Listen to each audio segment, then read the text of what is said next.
newly minted, somewhat newly minted superintendent of schools for the city of West Springfield, Tim Connor, with us. And we know Tim has been thrown right into the frying pan when it comes to getting his feet wet in terms of superintendent work. So, Tim, thanks for being with us, and thanks for joining us on the show and coming on. And we just try and have a nice casual conversation. Hopefully, some people are watching at home, and hopefully, people will get some good information out of our conversation. So, but I just Great. wanted to give you a Having me. minute. Yeah, absolutely. Just wanted to give you a minute just to maybe just say hello to the folks that are watching at home, and just maybe a little brief background on how you got to where you are now. Sure, absolutely. So thank you, Senator, for having me on.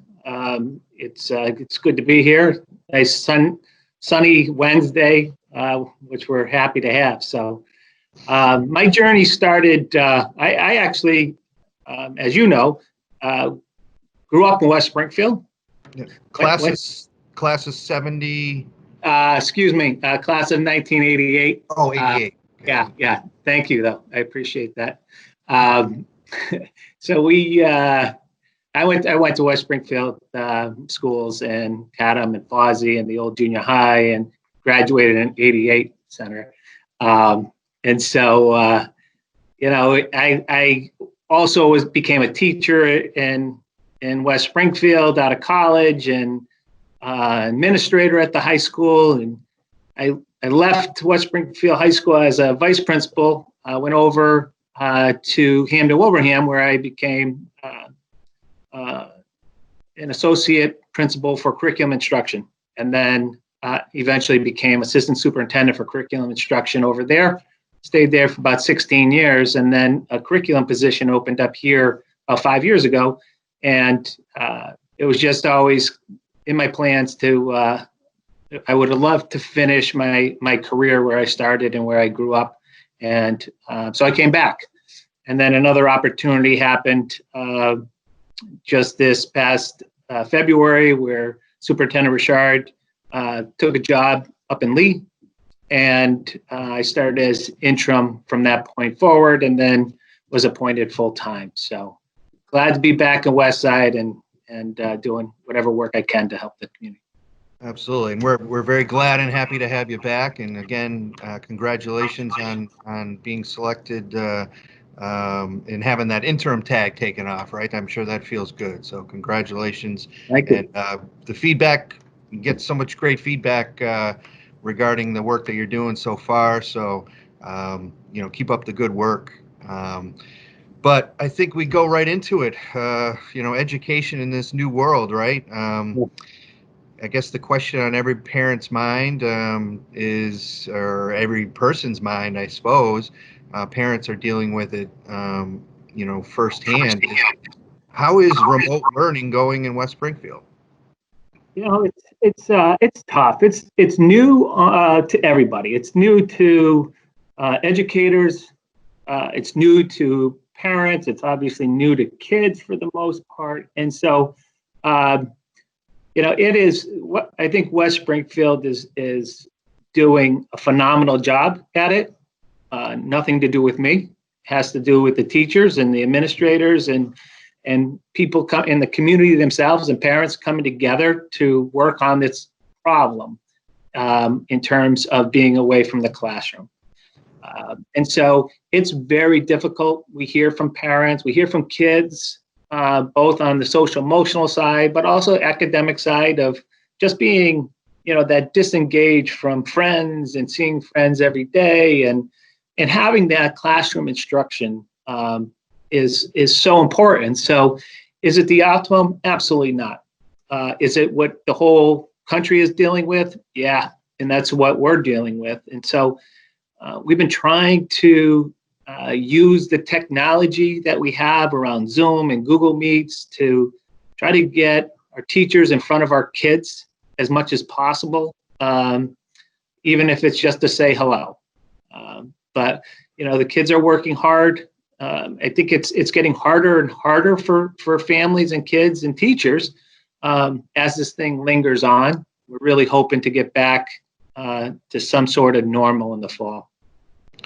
Yeah, definitely challenging times, and people are not alone if they're either struggling or frustrated or having I don't want to say difficulties, but challenging times doing the remote learning. It's I think you knock on every door in West Springfield that's going through this, and pretty much you get the same story from every household that it's a challenge, and but people are doing the best they can, and I've heard great stories of teachers reaching out and doing special events in West Springfield to try and keep kids engaged. And but to your point about the social engagement with the students or the kids, is that's got to be tough for them, not being able. I mean, they can hopefully see their neighborhood friends, but not seeing kids or their friends for such a long period of time is got to be challenging. On the academic side, and I'm sure, question comes up in my house, I'm sure it comes up in everybody's house. Should we be concerned as parents that our kids are going to fall behind academically? I mean, I think I'd be lying to say that, the kids are getting the exact same level of education that they would in a classroom. I think across the country, we recognize that there will be some slide, even to the point with our own standards that we have, and the Department of Ed modifying those, they're called power standards, to a level that's manageable. What that means is there's some standards that weren't covered now, and so the comfort that I keep taking in all of this and trying to reduce the anxiety is that we're all in this together. This is not a West Side thing. This is not a Chicopee thing. This is not a Massachusetts thing. This is a countrywide and even worldwide issue. And so the modifications that are going to come in the fall are going to be universal. I mean, so it's not just not just the family down the street, and we're preparing for that. We have a reopening team that we've started in the district to start to look at 6 different areas of reopening concerns. One of them being our realignment of our curriculum, because we know we're going to have to take a step back. The guarantee that we have, though, is that we got this. I don't want parents worrying about it. We will step up. We will take care of the kids. We will get them to where they need to be. We got it. Well, that's a great message, and I'm sure very reassuring for many families, across, as you said, not only in West Springfield, and not even Massachusetts, but the entire country.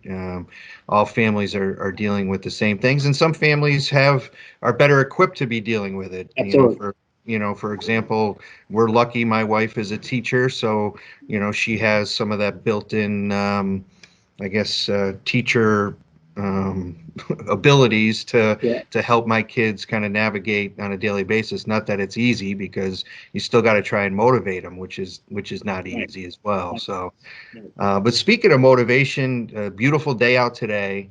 One thing, through this entire process that has been very clear is the amount of time that the kids are spending outside, or at least up until this point, has been somewhat limited. One, because we're not supposed to go outside, and 2, they're doing work, and it's not necessarily mandated that they have to be outside. But what would you recommend? I mean, maybe for different age groups, it's a little bit different. For kids to get outside, take a break from learning, take a break from video games, take a break from all that kind of good stuff, and just get outside, even if it's to just go for a walk. Yeah, absolutely. I think, the key message that we've been trying to promote with our teachers, our families, and our kids is finding that balance. We can assign work, and we can assign work that sometimes, because we don't have that daily connection, can become overwhelming, because we're not, particularly at the high school level, where generally there's a conversation with teachers, and even cross discipline when tests are, and kids can talk to teachers and say, hey, I got a big chemistry test tomorrow. Can we move this assignment to the next day? We don't have that that ability as much now. And so we've been talking about keeping the balance between academics and social emotional strength. Without one, without the other, none of it works. And so we've been trying to continue to have that message. I'm excited to see the amount of people that are taking walks, the kids on the bikes, who are stepping away from their homes and getting out there. They still need to do it. They need to do it safely. They need to do it within the guidelines. But not only is it for just the kids, we're encouraging our teachers to do the same thing. So, the state guidelines are about 3.5 hours a day of schoolwork. Like you mentioned, Senator, it's depending on the grade level. EC and kindergarten is going to be different than middle school and high school and vice versa. Mm-hmm. But my thing is, and what I do with my own daughter is I do want her to get out. I do want her to go get some fresh air and use the experience that we're going through in a positive way and reconnect with the world than what we were doing prior to this. Well, it's good advice, and it's good for them. A healthy body, healthy mind, all leads to good things. So, speaking of that, I mean, I'm a parent. You're a parent. We're all, for all those parents that are watching that are a little stressed out about the teaching component or the instruction component. What's some good advice for them?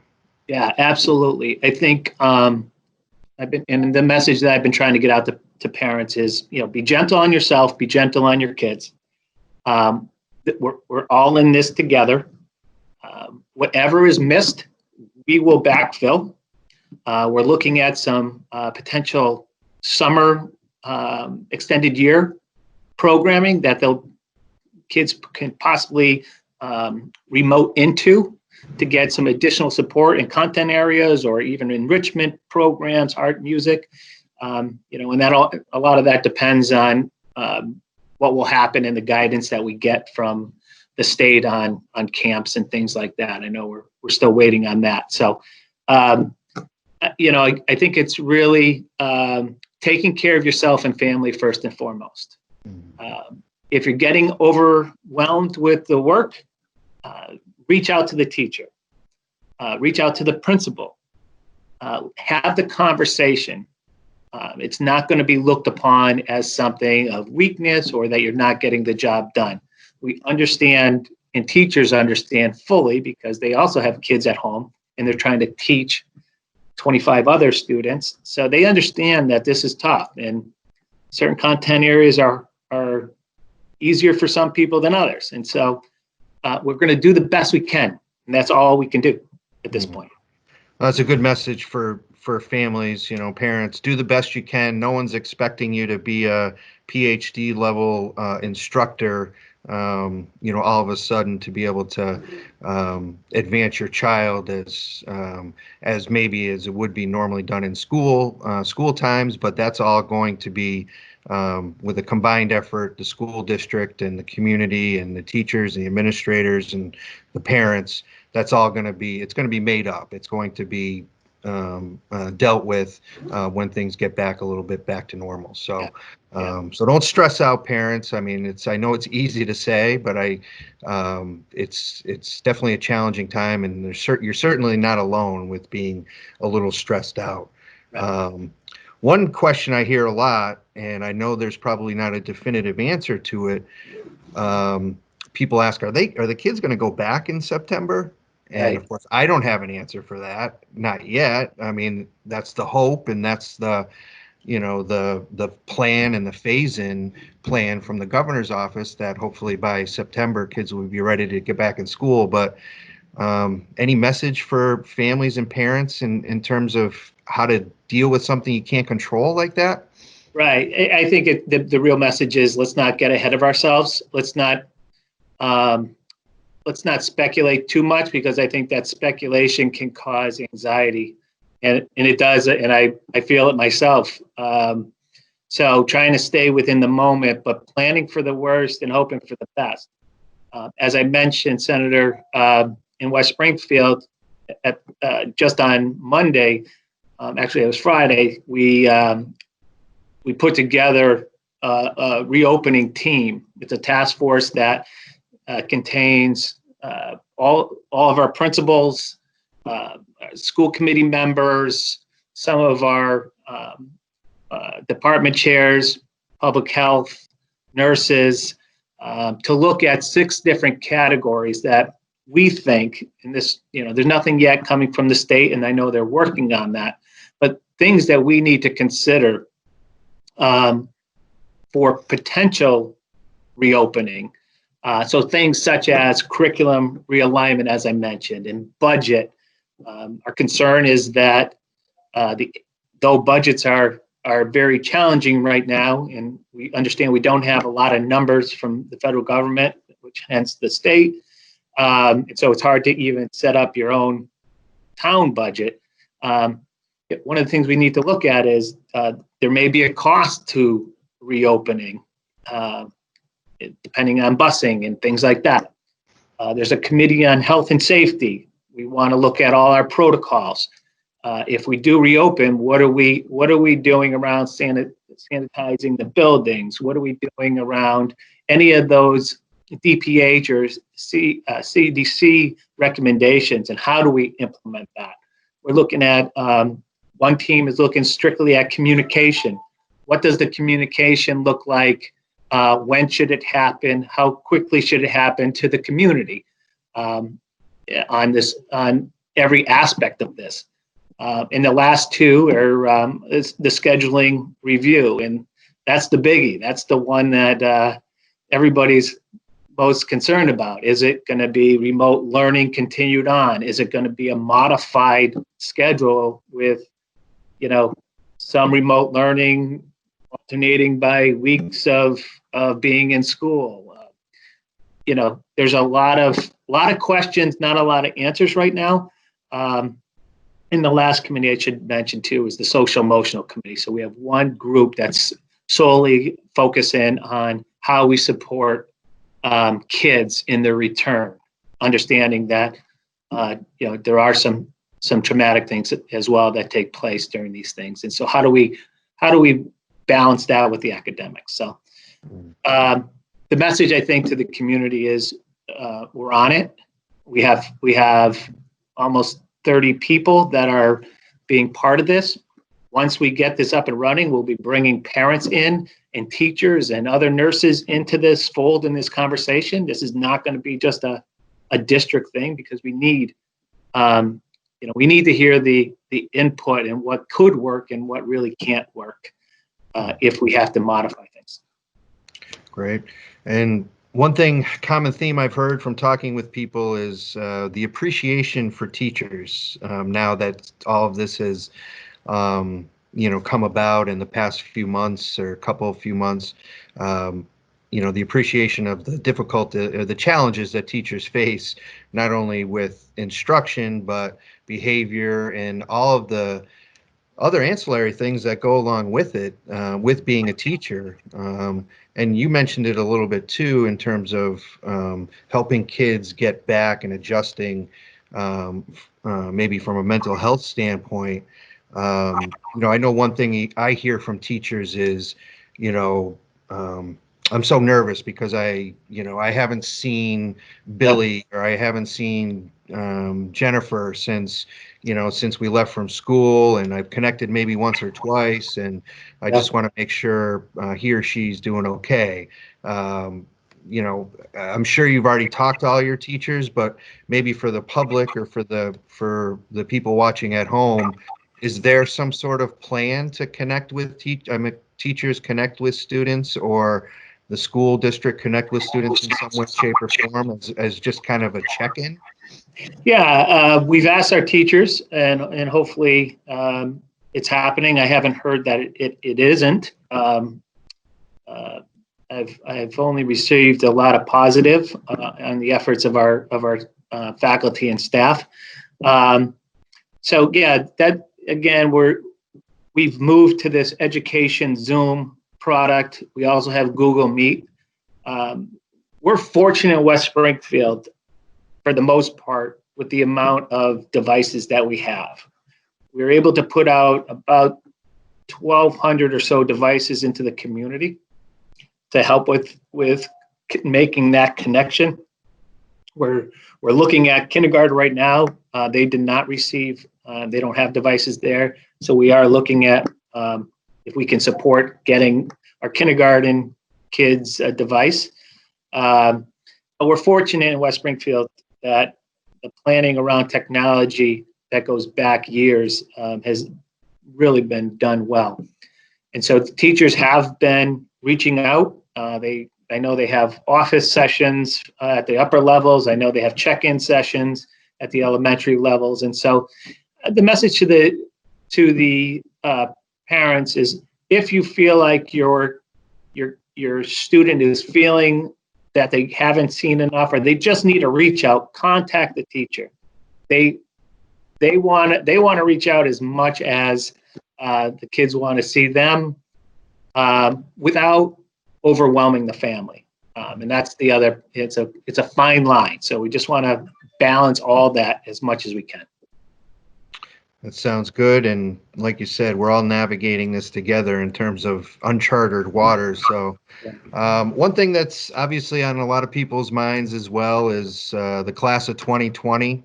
Yeah. Obviously graduating under much different circumstances than really any class before them.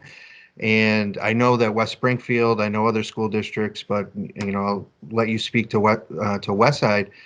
What type of things are you guys doing as a school district to try and reach out to those soon to be graduating seniors to make this time a little bit more special? I mean, I think they'll never forget this time period, I'm sure, but the traditional things that they're used to doing during graduation time, are going to be a little bit different. So is it West Springfield planning or preparing anything? Sure, yeah. I think the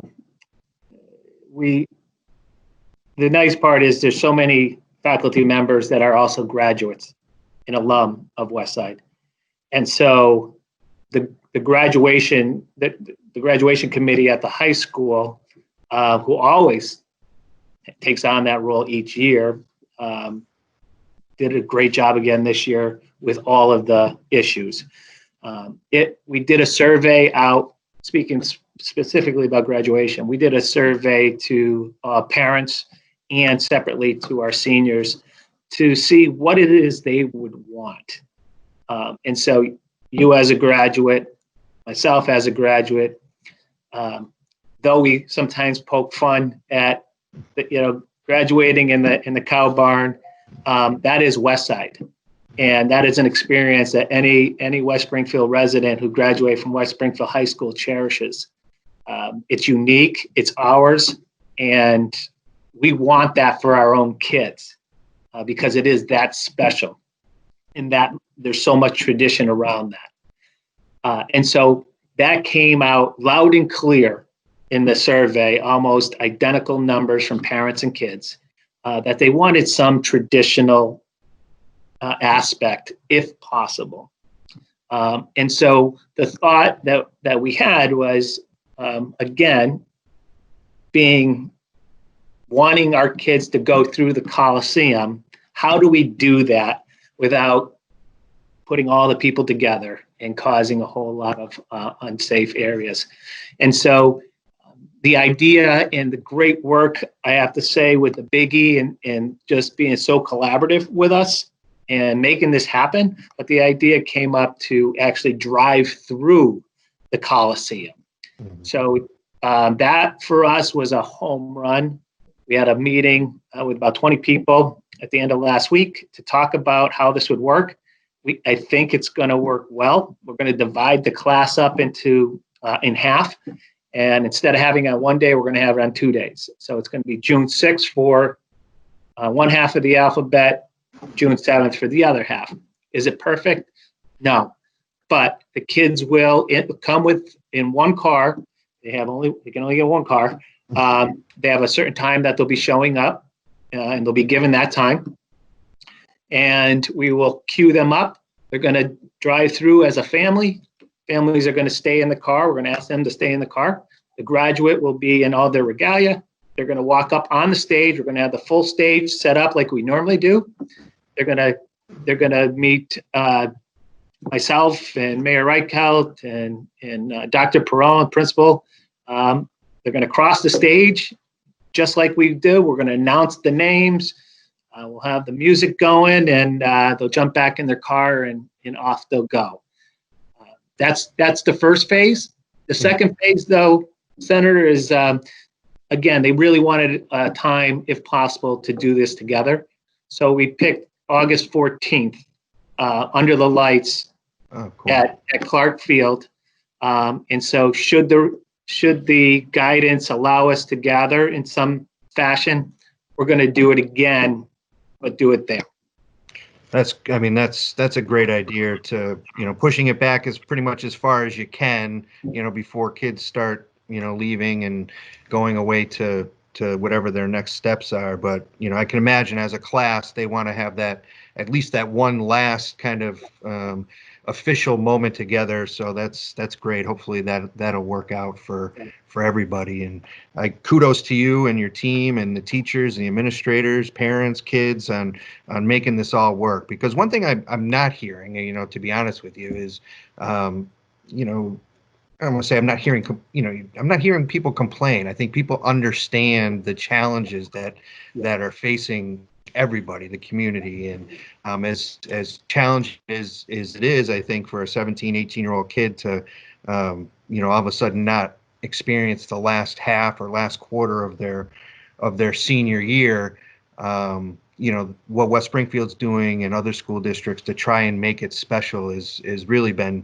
kind of heartwarming to see, and the efforts that are being made by the adults in the community to help the kids, experience something that they'll always remember. So kudos to you. Congratulations. I think, we're got maybe another minute or so.